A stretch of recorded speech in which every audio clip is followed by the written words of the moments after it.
What's up, everybody? Hamelin Bird here.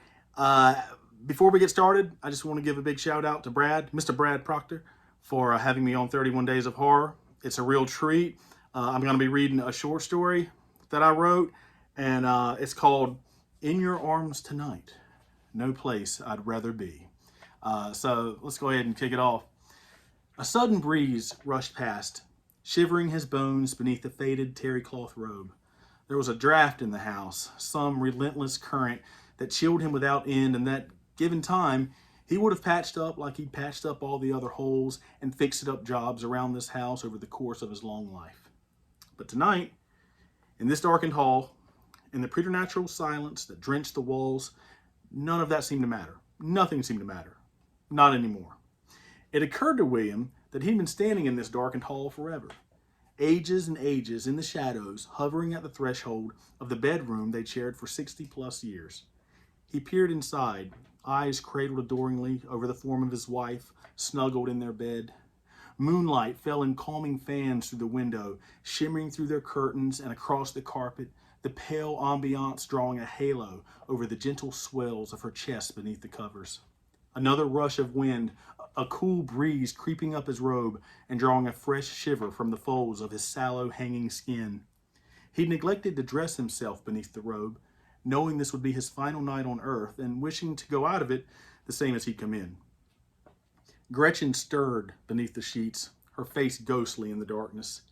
He stepped closer into the room, a snatch of music from his youth warbling in his ears. The DeMarco sisters, he thought. He hummed along, shambling closer toward their marriage bed. He'd been 7 when the VE Day parades had swept through town, just a child in a country of wonder, once more out of the endless night of war and into the light. He danced in the streets with grown men and women, all of them children on that day. Tonight, he and Gretchen would have a celebration of their own. Tonight, he and Gretchen would become children forevermore. For several minutes, he held his position at the foot of the bed. The DeMarco sisters had faded to Sinatra, then the Shirelles, and William remembered that last look in her tired eyes before bed. If he imagined it so, that look seemed already so far in the past. When he stared into those eyes, he saw a foreign land. They were both old, he knew, and only getting older.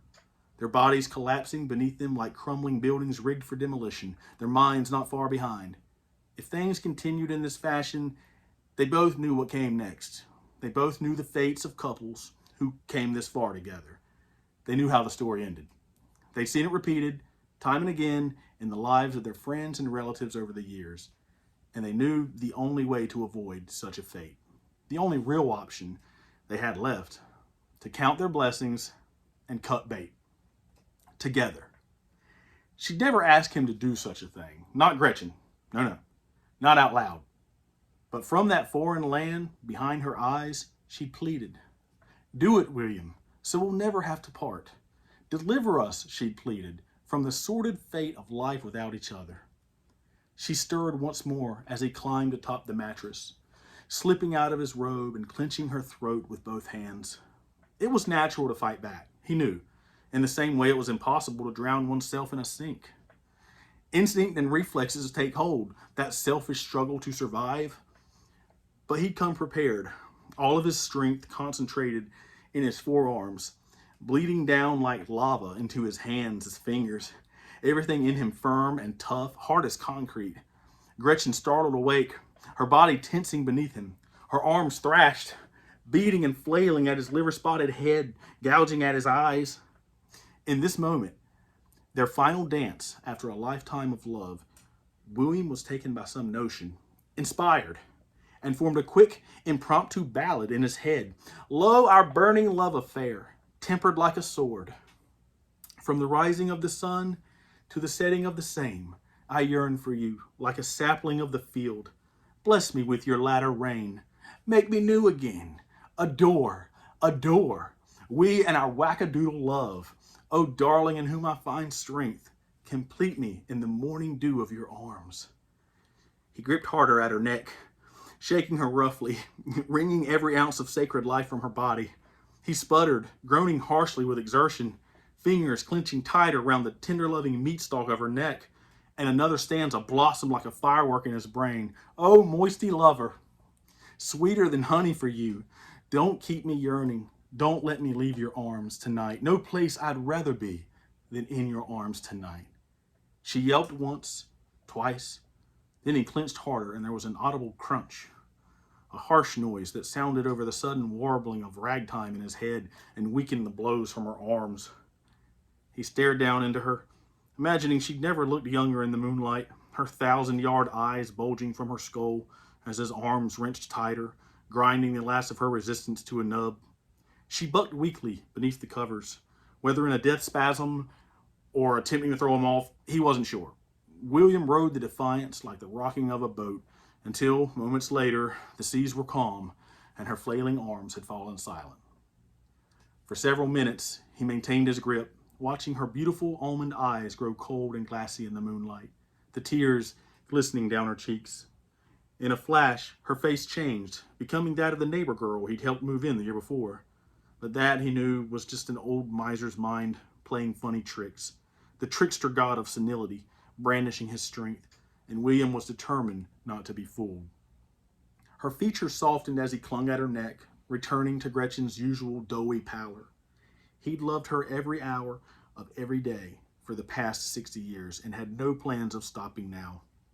His hands, mittened with arthritis, ached like the fires of hell, the pain too much now as he loosened his hold and heaved over, nestling against her on the mattress.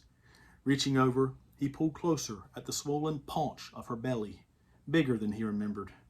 He took her hand into his own, kissing it gently, caressing, remembering that last adoring look in her eyes as she faded into eternal repose. After 60 years, he knew at last what true romance was all about. Sometime later, he rose out of bed, offering a final stroke of his hand through her curly black hair, down the mannequin glaze of her cheek. Hold fast, my love. He moved into the darkened hall, not bothering to collect his terry cloth robe from the bed. He'd leave it behind, he decided, same as he'd leave this mortal husk behind and be transformed into glory, a timeless metamorphosis that led him back to his bride. He walked through the kitchen, down the steps leading into the small garage at the side of the house. The space seemed suddenly surreal, unfamiliar in the darkness, but he didn't bother with the lights. This wouldn't take long. He shuffled around some items on the workbench, coming up with an electric drill. He'd done his fair share of building, constructing all manner of projects for fun or profit, and the chunky cordless drill felt like an old good friend in his hands. He searched the workbench, finding the biggest, ugliest auger drill bit there was and fitting it onto the drill. William returned up the steps, another chill brushing sharply past his wrinkled body, perking his nipples as he moved down the hall into their room. The moonlight had only grown brighter through the curtains, and by its guiding hand, he settled into bed beside his wife. Moments later, the low, choppy whirring of the drill broke the stillness, William counting the number of holes the auger bit bore into his skull before his tongue was puddled in blood and true darkness swept in, and William Stark was no longer around to count. Troubling, to say the least. But wait, there's more. There's another part here. Hold the phone. To his shame, this wasn't the first morning Cliff Sawyer had climbed the old wrought iron gate into the cemetery. But then he'd been working next door at the factory for a couple years now, and so a few hops over the fence when he'd been in a pinch wasn't so bad, all things considered. His mind was weary and legs weak as he strolled the headstones, knees throbbing after another long night of wrenching bolts at the conveyor belt. He'd found a few withered bouquets so far, nothing to write home about, so he kept down the rows between the looming gravestones and sculpted angels, the morning sun burning red over the horizon and turning the whole place to blood. Then he'd happened over the final resting place of Mrs. Abigail Stoltz Finley, a pedestrian grave marker, nothing too flashy for Mrs. Stoltz Finley, and he'd struck gold, an expansive bouquet of delphiniums and roses, fresh, the colors glam and vibrant, covered in a shimmer of early morning dew. He snatched the bouquet and quickly skedaddled, politely returning his ass over the wrought iron fence. He climbed into his faded Bronco and cranked the engine, making it on the double before Gary Llewellyn or any of his other fellow lugheads came out and busted his balls for hopping the fence again. but the flowers had been a necessity, and there was no time to waste. Minutes later, he cruised the highway out of the city, fast on his way to Jesse's. He turned the dial on the radio, finding some sleazy grunge music and letting it blast, spilling from his open windows and into the streets of early dawn. He grabbed his phone, trying Jesse's number once more, still having no luck. She hadn't answered his calls, but he knew that was because of the way he'd left things.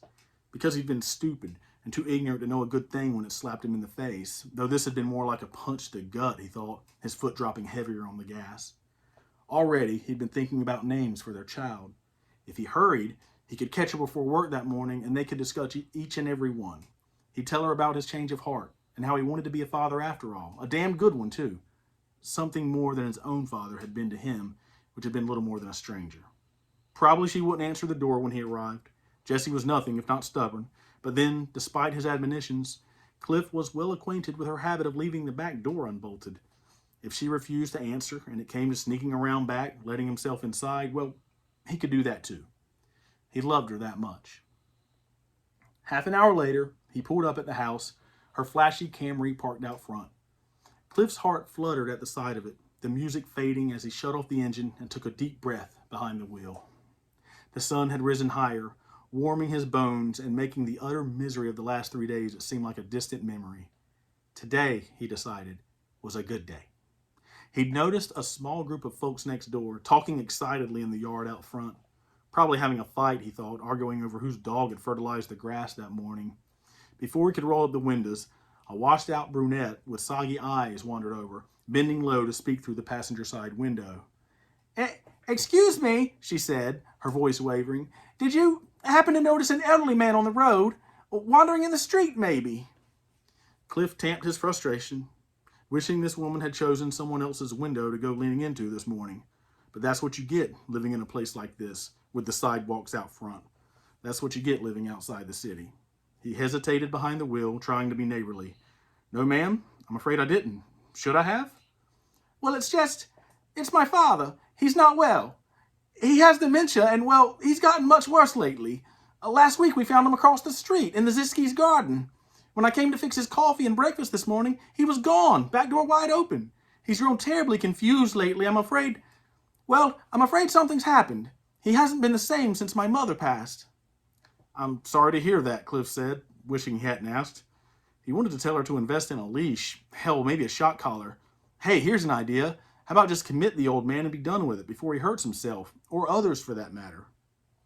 As if reading his thoughts, a blush of shame touched the woman's face, a web of intricate wrinkles etching down her skin. I'm usually here, but some nights I work late and, well...